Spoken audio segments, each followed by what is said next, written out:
Contra os castas. 80, 90 anos? E são que castas? Tem arinto, fenombires, roupeiro, vantiudo, bu, alicante branco, trincadeira das pratas, moscatel de Setúbal, Tália, são várias. E esse deu véu não? Este é o véu. Bárbaro, sensacional.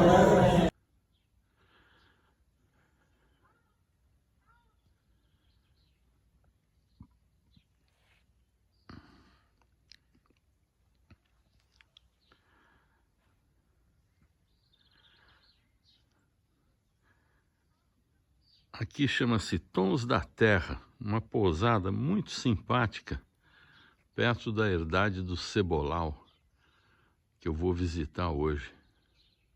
Gente, estou aqui com o Lufinha. O Lufinha é o famoso Luiz Capitão, aqui do Cebolau, Herdade do Cebolau. Uma grande visita que eu vou mostrar em detalhes depois para vocês, quando estiver de volta ao Brasil. Um projeto sustentável de gente que está construindo para daqui 20, 30, 40 anos. Genial, gente. Grande abraço.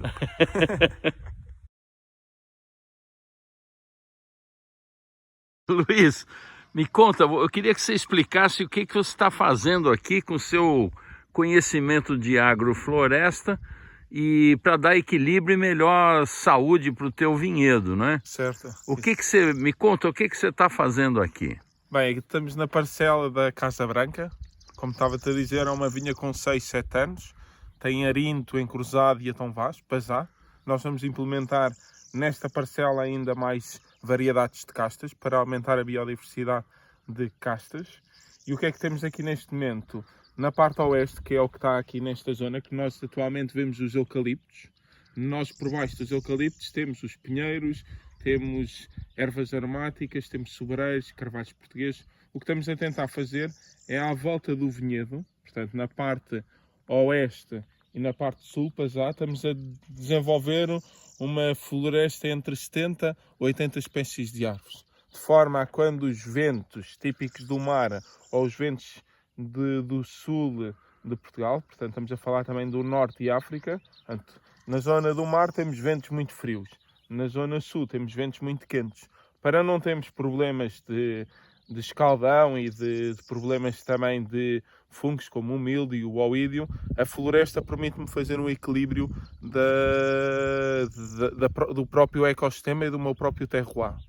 Para ajudar também o que temos aqui neste momento e ao que estamos a fazer, aqui tenho uma compostagem, que é matéria orgânica, agora tenho uma mistura de estilha, que é fibra de pinheiro, de eucalipto, juntamente com matéria orgânica de vaca, de porco, ovelha. E o que eu estou a fazer é colocar aqui perto da própria vinha, de forma a ajudar as raízes a desenvolverem-se melhor, terem alguma nutrição, alguma umidade, e não ir ao encontro dos adubos, da parte química. Portanto, estou-lhes a tentar dar uma alimentação mais saudável.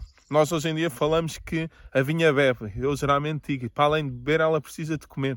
Se ela não come e não bebe, ela não produz boa uva, não produz boa vegetação. Portanto, da mesma maneira, se eu só comer mas não beber, eu vou ter consequências. Claro. Portanto, a planta é exatamente como nós. Ou nós somos iguais a elas. Portanto, temos de haver aqui um equilíbrio.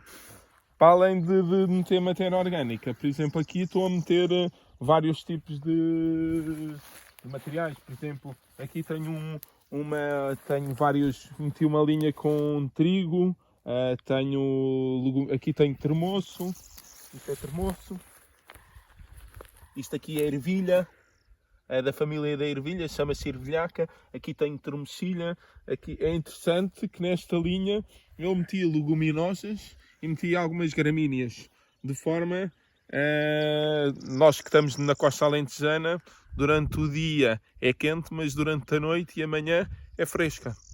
E para nós não gastarmos tanta água via rega, gota a gota no verão, eu preciso de manter alguma umidade e descompactar a terra com estes exercícios, com matéria orgânica, com sementes ricas em leguminosas ou gramíneas. Portanto, tudo é um ecossistema, tudo trabalha para um fim comum. Portanto, é a minha maneira de ver. Não pensamos, este produtor defende a agricultura regenerativa e só quer eliminar os produtos químicos. Isto é uma parte, mas por outro lado, a própria planta tem de se tornar saudável, e para ser saudável tem de criar este equilíbrio entre solo, planta e o próprio ambiente do ar.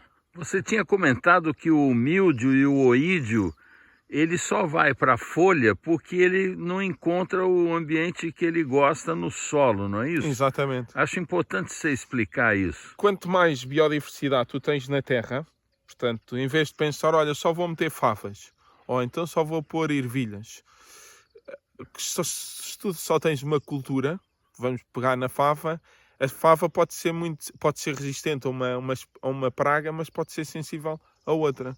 Se eu meto favas, ervilhas, termoço, trigo, etc, a terra vai ter sempre pragas, mas vamos jogar aqui quase como uma lógica de um labirinto. Ou seja, a praga diz, olha, eu gosto muito de termoço, mas ao lado tenho uma ervilhaca, e ela vai dizer, olha, tenho aqui um obstáculo, se eu quero passar para a outra termocilha ou para o outro termoço, como é que eu vou dar o salto? Portanto, eu estou a arranjar formas naturais, com espécies autóctones e não autóctones, de manter o máximo possível os micro-organismos ou as pragas na terra, de forma a proteger mais tarde o próprio vinhedo, podemos dizer desta forma. Maravilha. Obrigado, Luiz. Olha, obrigado. É matéria orgânica, isto é terra. Aquilo que eu te mostrei lá em cima é terra. E começa-me a aparecer aqui, começa-me a desenvolver pequenas raízes que mais tarde vão começar a produzir micélio, que é um fungo. E o que é que acontece? Isto que estava aqui era entulho. O que é entulho? Entulho são... Quando nós fazemos uma obra, nós temos uma obra de uma casa, temos pedra, tijolos e isto tudo. E a minha família há uns anos atrás tinha posto muito entulho aqui. E eu pensei, eu tenho que produzir comida e coisas aqui boas. Então comecei a fazer camadas de matéria orgânica. Hoje em dia quem me mexe aqui diz, mas hoje em dia a terra é verde. E é interessante que começa a ter, numa zona que tinha entulho, começa a ter outro tipo de espécies. Como estava a mostrar lá em cima, tenho bambus. Aqui, por exemplo, tenho uma figueira que agora parece que está morta, mas que não está. Ali tenho uma oliveira. Aqui tenho uma nespereira. Isto foi tudo deste tamanhinho, foram sementes. Deste tamanhinho. Esta nespereira tem 1 ano. Ela veio-me deste tamanhinho para aqui, para a vinícola. Que legal, né? Aqui tenho um loureiro. Aqui tenho uma oliveira. Portanto, basicamente, o que é que eu estou a fazer? Uma linha com árvores de frutos e de ervas aromáticas, e aqui começa a ter outra linha completamente diferente. Isto aqui é uma falsa pimenteira. Ali tenho um cipreste. Ali tenho uma murta, o que é que eu tenho que pensar? Esta é a minha linha de alimentação da parte dos pássaros. Os pássaros gostam muito mais de bagas e de sementes do que de frutos grandes. Se eles tiverem de escolher, é muito mais fácil de eles ingerirem coisas mais pequenas do que grandes. Se calhar um javali vai gostar das duas. Mas para não ter grandes problemas com os pássaros e com os javalis na vinha, tenho-lhes dar comida fora da vinha. Dela. No habitat deles. Portanto, eles até me chegarem à vinha vão ter muita coisa para comer. E o que é mais interessante é que eles vão-me comer e vão-me ajudar a criar a minha agrofloresta. Porque eles depois, ao deixarem ao comerem, vão colocar pelo cocó deles, ou pela bosta deles em diferentes pontos da vinícola. Portanto, Claro. a ideia é não ser só o ser humano a desenvolver uma floresta, mas trabalhar com a própria fauna e a biodiversidade que existe Claro. dentro da vinícola. A tua previsão é isso aqui está no momento ideal em quantos anos? Pá, portanto, este projeto tem 2 anos. Não tem uma parte tem 1 ano, outra parte tem 2 anos. E a ideia é daqui a 15 anos, 17 anos, eu começar a ter portes muito maiores do que eu. Para aí 2 vezes maiores do que eu. Portanto, quando passares com um drone ou com uma forma de tirar uma fotografia aérea, eu não ter esta vista de erva que tenho no chão. Portanto, a ideia é, isto no verão é seco. E quem olha hoje, estamos no inverno, a erva está verde, mas daqui a 3 ou 4 meses, a erva começa a ficar muito mais amarelada. Se eu tiver diferentes tipos de árvores, as cores vão ser diferentes. Vou ter árvores mais verdes, outras mais castanhas. Claro. E a ideia é, visualmente, as pessoas dizerem, eu estou no Alentejo, mas esta zona é fria, é verde. Porquê? Porque o que eu lhes estou a mostrar são copas. Claro. Não estou-lhes a mostrar a terra. A ideia é, como as copas vão produzir fotossíntese, vão produzir umidade. Portanto, eu vou obrigar a criar evaporação, por água a partir por evaporação, mas à noite vou ter precipitação. E vou tentar manter mais verde, mais longo tempo, esta a parte do sol. Maravilha. Parabéns, Luiz. Belo trabalho, viu? Sucesso aí. Luiz, então você me falou que você tem 20 hectares de vinhedos, Certo. para 60 de agrofloresta, com montado e tudo mais. Exatamente. Essa é uma boa proporção? É mesmo suficiente para a dimensão que nós temos de um projeto de família, um projeto virado também numa ideologia de comunidade. Acho que é o perfeito. Maior, já temos de mudar a estrutura da empresa, que acho que não é o nosso estilo de vida e não é não é a direção que nós queremos fazer. E são quantas pessoas que estão hoje trabalhando com você? No total, nós somos 7. 7 pessoas. 7 pessoas. E hoje, por acaso, somos 4, porque, como estava-te a dizer há bocado, tenho uma parte de férias, mas a ideia é mesmo haver um aspecto muito mais artesanal, um aspecto muito mais humano, e não ver aquela coisa do aceleramento. Eu tenho de fazer o máximo e às vezes o aceleramento podemos nos prejudicar. Prefiro fazer as coisas mais suave e aprender o que é que corre bem e o que é que corre mal. Tem a ver um bocadinho com isto. E acho que, como uma equipa mais pequena, é possível. Com uma equipa maior, às vezes dá asneiras. E aqui nós estamos numa vinha mais antiga aqui que você tem. Essa é do tempo dos seus avós? Esta é do tempo dos meus avós. Tenho outra parte também do tempo dos meus avós. Aqui que idade tem isso aqui? Aqui tenho vinhas com 60 e 70 anos. Há uma ou outra que é mais velha. Mas o interessante é que, por exemplo, aqui estava a olhar aqui, para cá parámos aqui num sítio. Estas videiras, tanto esta e esta, são todas da mesma. Ah, sei. Portanto, é aquele sistema de marcotache, né? Que nós chamamos de murgulhia. Murgulhia? Murgulhia, que é mergulhar. Que é mergulhar a vara. É. Exatamente, é chegar aqui. Vou ver se agarra aqui uma vara. Tenho aqui. O que é que eu aqui fiz? Portanto, nós acabámos as podas e temos uma vara. E se nós olharmos para esta vara, o que é que acontece? Nós temos aqui vários pontos. Temos 1, 2, 3, 4, que nós chamamos os gomos, ou que, por outro nome, são os olhos das plantas. Se eu cortar, imaginemos, se deixarmos só estes 2 gomos, isto vai dar uma vara para aqui e uma vara para ali. Portanto, vai-me criar vegetação. Se eu enterrar estes gomos todos na terra, os pontos vão-me criar raízes. Então o que é que eu fiz? Na altura da poda, e há uns anos atrás, tinha dito à minha equipa, olha, se esta vara for bastante grande e der para enterrar, não vamos cortar. Certo. Então vamos fazer tipo isto que aconteceu. Fiz basicamente isto. E o que aconteceu, estes pontos que estão aqui em baixo, criaram as raízes, e estes 2 que ficam este e este, criaram uma vegetação, criaram isto. O que é que aconteceu? No ano seguinte, comecei por criar aqui, no ano seguinte ainda deu outra, ainda fiz. Então o que é que eu fiz? É a primeira geração, a segunda geração, a terceira geração. Portanto, tenho aqui sensacional, uma mãe e uma neta. Bárbaro, sensacional. E pronto, qual é que é o objetivo de fazer uma morgulhia? Tem riscos? Tem. Que é fácil? Não. Mas há uma coisa que nós temos de perceber, isto, como eu estava a dizer, são vinhas velhas. E se nós queremos manter um património, uma genética de castas portuguesas, que muitas vezes já não encontramos, as morgulhias permitem-nos criar, ocupar espaços que estavam em vazio. Portanto, eu estou a tentar evitar o desperdício. Claro. E, portanto, estou a melhorar o meu património genético do meu terroir.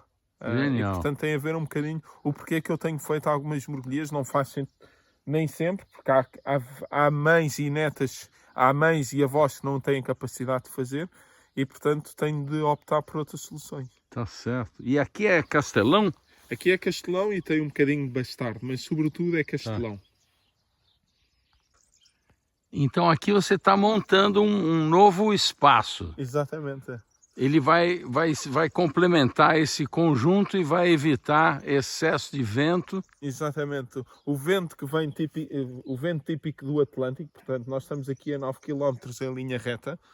Este túnel dá-nos quase a sensação de quando deixamos as portas de casa abertas e faz uma corrente de ar.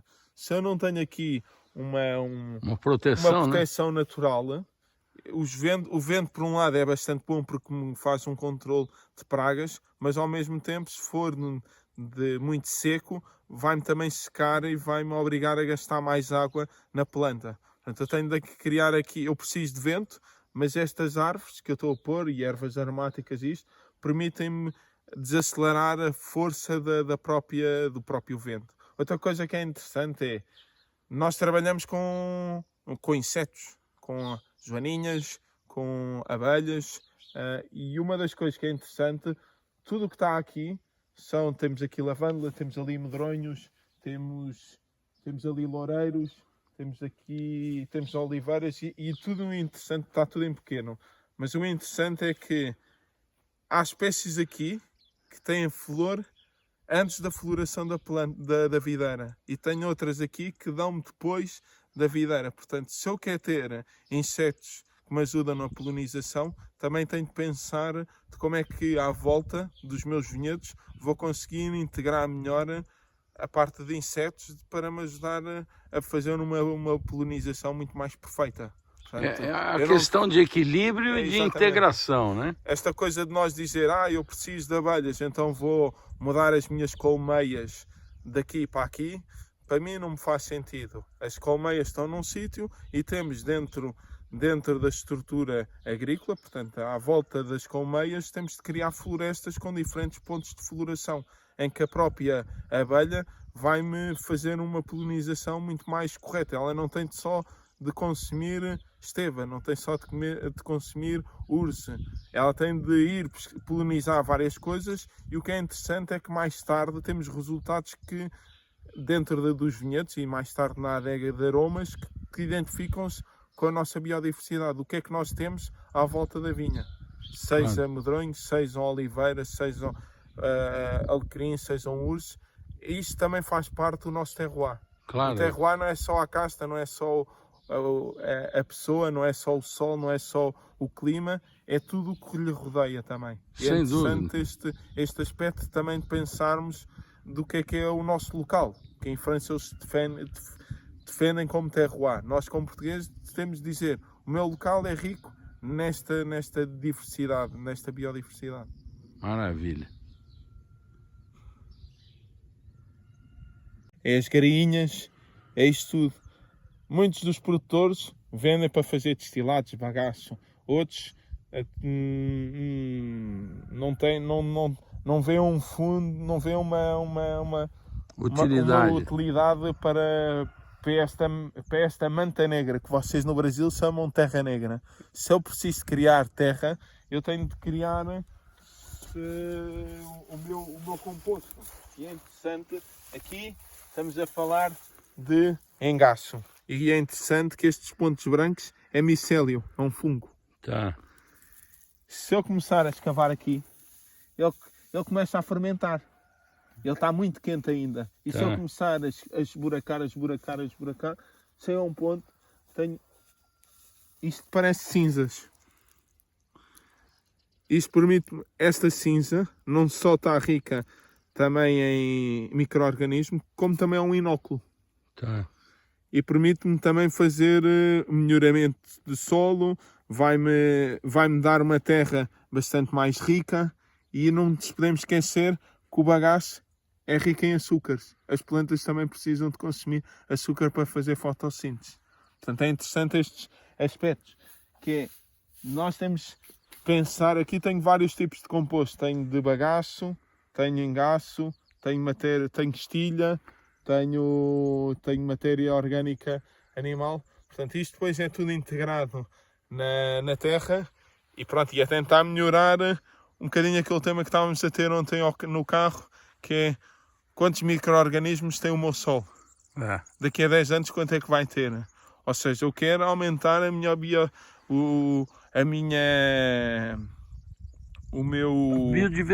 biodiversidade do solo. Maravilha. Sensacional. Então esses lagares, Luiz, são do tempo do teu bisavô. Exatamente, bisavô e avô. E aqui que você fez aquele branco de ontem das vinhas velhas, foi feito aqui? Exatamente. Portanto, a vinha do Recio é das vinhas mais velhas que tenho ali. É um field blend com as tais 13 castas. Nós recebemos as uvas e não separamos. Colocamos as uvas aqui para dentro. Isto era uma placa de controle de temperatura que hoje em dia não utilizo. Foi um investimento feito no passado. Mas basicamente colocamos aqui. Todos os dias, uma vez por dia, fazemos uma ligeira pisa a pé, ou com ancinho, portanto, ou eu ou o Pedro que estava lá fora, estamos aqui dentro, e há um que está cá dentro a pisar e o outro aqui à volta com um ancinho a fazer uma pisa para ajudar a ter uma manta muito mais homogénea e permite que a oxidação seja uma oxidação positiva, tenha uma fruta muito mais limpa. Para mim não há uma fruta que tenha aromas mais sujos, aqui tento que tenha preservar um bocadinho o trabalho que nós criámos durante o ano inteiro antes da vindima. Portanto, se a nossa preocupação é fazer vinhos da terra, vinhos artesanais, então vou preservar tudo o que fiz e tentar usufruir mais tarde daqui. Portanto, o que acontece é o vinha do Recio, que é esta vinha velha, que tem cerca de 70, 80 anos, vem para aqui, é pisado cerca de 15 a 7 dias, depois é esmagado e acaba de fermentar nestas cubas de inox. E fica-me aqui, permanece no mínimo um ano, com as borras finas e com as borras grossas. E pronto, e é giro que, devido ao pH, devido à acidez, devido à característica do meu terroir, do meu local, normalmente no topo das cubas começa-se a criar naturalmente uma flor que me permite mais durante este estágio haver um controlo é quase o substituto de um sulfito, ou seja, ela, como em baixo tem borras e em cima tem flor e no meio tenho leveduras, é interessante que o vinho está completamente definido. Não temos de andar a dizer, agora vou meter sulfuroso, olha, agora vou fazer isto. Basicamente, nós estamos a respeitar os estratos de separação do próprio vinho. E essa flor acontece naturalmente? Naturalmente. Já te mostro uma para mostrar às pessoas. Legal. Olha a flor, gente. Aqui tem quanto tempo? 3 meses e meio. E que espessura ela tá, você imagina? Isso deve ter 2 milímetros, é muito recente. Maravilha. Luiz, meu amigo, olha, é um prazer te ver aqui fazendo esse sucesso no Simplesmente. Todo mundo adorando os seus vinhos. Mas a nossa visita lá ficou faltando de eu gravar com você o que você me contou da sua experiência com os vinhos submersos no mar. Exatamente. Me fala um pouco disso. O submerso, estamos há cerca de quase de 8 anos. fazer o projeto. Portanto, metemos a diferentes profundidades, desde 15, podem ir quase até aos 30 e tal, 40 metros. E a ideia é mesmo perceber o que é que o mar oferece aos vinhos. É interessante que um vinho a diferentes profundidades tem envelhecimentos diferentes, ou seja, quanto mais profundo o envelhecimento acelera, quanto mais ao lado de cima o envelhecimento é mais suave. Depois há outra coisa que é a salinidade, a parte toda mineral que acontece dentro, aqui nas garrafas, a troca entre rolha, entre o vidro. Se nós olharmos para uma rolha, a rolha, por exemplo, está cheia de poros, portanto, tanto o ião de sal e de iodo consegue entrar não só pela rolha, como também pelo vidro. É interessante, um vinho depois tem uma mineralidade que o irmão, a testemunha, não tem. É interessante que encontramos um outro terroir. Temos um terroir terrestre, temos um terroir marítimo. A ideia é mostrar o que é que realmente é um vinho atlântico, foi a nossa ideia. É bem curioso esse efeito, e você me falava dessa penetração através do vidro das moléculas de iodo e de sal. Sim, que são menores que a do vidro. Exatamente. E, portanto, penetram. Elas são íons tão pequeninos, conseguem se encaixar na estrutura do vidro e muitas vezes até conseguem fazer a troca entre a água e o próprio vidro. Portanto, é interessante neste aspecto. A molécula da água é muito maior, portanto não consegue entrar pelo vidro. E quanto tempo os vinhos costumam ficar submersos? Pá, no mínimo 1 ano e pode ir até 2 anos. É o objetivo até à data. Não quer dizer que não deixe lá mais tempo. Às vezes até pode acontecer. E está fazendo sucesso, né? Você não tem nenhum. Mas não tenho nada agora. Infelizmente. É. Tá bom, Luiz. Muito obrigado. Sucesso para você. Obrigado.